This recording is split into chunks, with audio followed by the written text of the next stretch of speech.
सच्चिदानन्दं नमस्ते जगन्नाथाय नमो जसवन्तानन्तं बलरामं नमो नमः।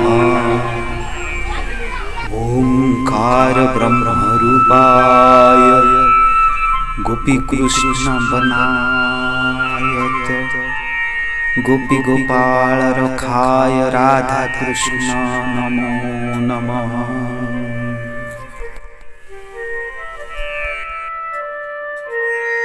ओम आदि अनंत आत्मे भगवते अवधूत वाय पागला देवाय नमो नमः।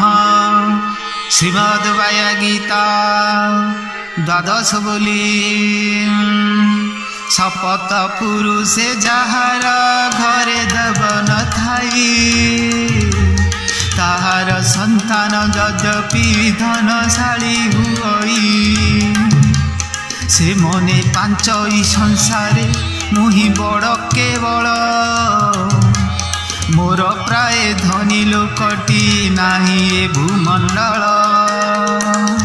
शपथ पुरुषे जाहार क्षत्रि कण न खाई ताहार कुमार धनुबा सर जेबे धरई से बोले मोठारु बलिण क्षत्रि केही नाहिटी समर भूमि को आगरे धाई मरई झुंटी। शपथ पुरुषे जाहार नाही विद्या ओ बुद्धि ताहार संतान पारई जेबे ज्ञान सुसादी से बोलाए मोह ठारू भी आउ के अछि ज्ञानी ए संसारे का विष्णु को मोहि पारिछि चिनी।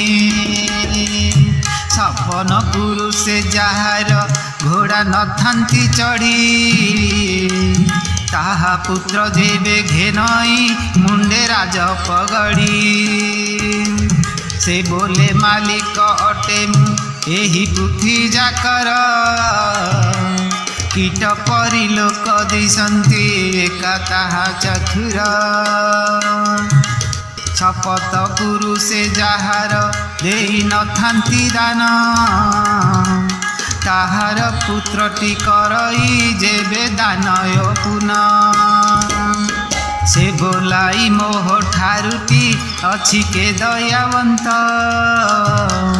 कुबुद्धि संपन्न दुर्जनांकर ए अटे मत। त्रयोदश बोली जेबे बहु ग्रंथि पड़िण आत्मा गति हुड़ई परापर भावी से मृत्यु मुखे पड़ई तही अर्थ को अनर्थ बुझाए जेउ गुरु कहई सेही गुरु वाक्य कार्यटी फलवती नुहई। छिद्र घटु निरपराए झरे आईश्वरी रे एणु हरिपाद पदरे भजन शिवासरे।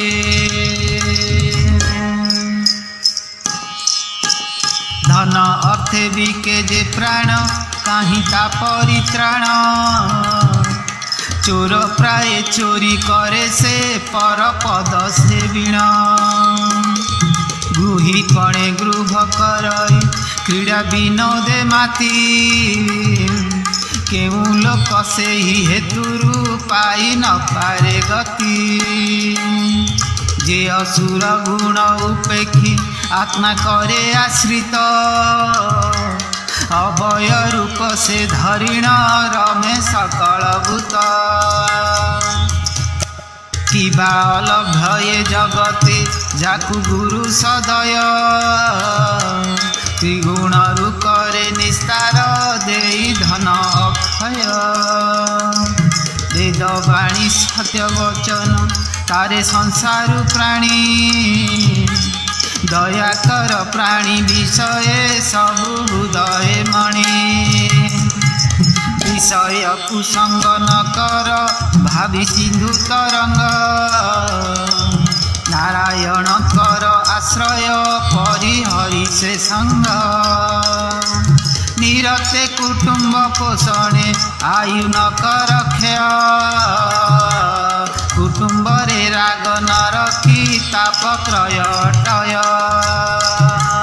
କୁଟୁମ୍ବରେ ରାଗ ନ ରଖି ତାପ କ୍ରୟ କଟାଅ କୁଟୁମ୍ବରେ ତାପ ନ ରଖି କ୍ରୟ କଟାଅ।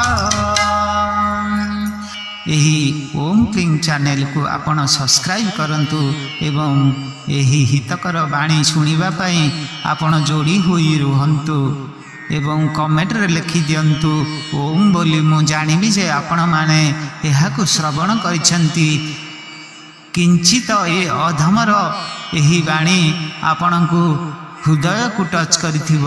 ତେଣୁ ଚ୍ୟାନେଲକୁ ସବସ୍କ୍ରାଇବ୍ କରନ୍ତୁ, ବନ୍ଧୁମାନଙ୍କୁ ସେୟାର କରନ୍ତୁ ଏହିଭଳି ଭିଡ଼ିଓ ଶ୍ରବଣ କରିବା ପାଇଁ। ଦର୍ଶକ ବନ୍ଧୁ, ମୋର କାରଣ ଉଦ୍ଦେଶ୍ୟ ହେଉଛି ଆପଣମାନଙ୍କୁ ଏହି ବାୟା ଗୀତାର ତତ୍ତ୍ୱ ଏବଂ ବିବେଚନା ଏବଂ ମାର୍ଗ ଏ ସଂସାର ସାଗର ଭେଳା ଭିତରେ ଆପଣ ଏହାକୁ ଶ୍ରବଣ କଲେ ନା ଆପଣଙ୍କର ଅନ୍ତରର ବାହ୍ୟ ଶୁଦ୍ଧିକରଣ ନିମନ୍ତେ ଆପଣ ମୋକ୍ଷ ହୋଇପାରିବେ ଏବଂ ସତ୍ପଥରେ ପରିଚାଳିତ କରିବେ।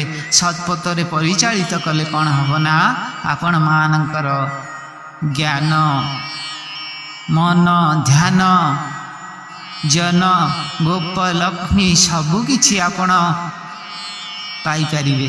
ଦର୍ଶକ ବନ୍ଧୁ, ଭୁଲନ୍ତୁ ନାହିଁ, କମେଣ୍ଟରେ ପ୍ୟାରା ସା କମେଣ୍ଟ ଲେଖିଦିଅନ୍ତୁ। ବାଇବା ବାବାଙ୍କର ଜୟ ହେଉ।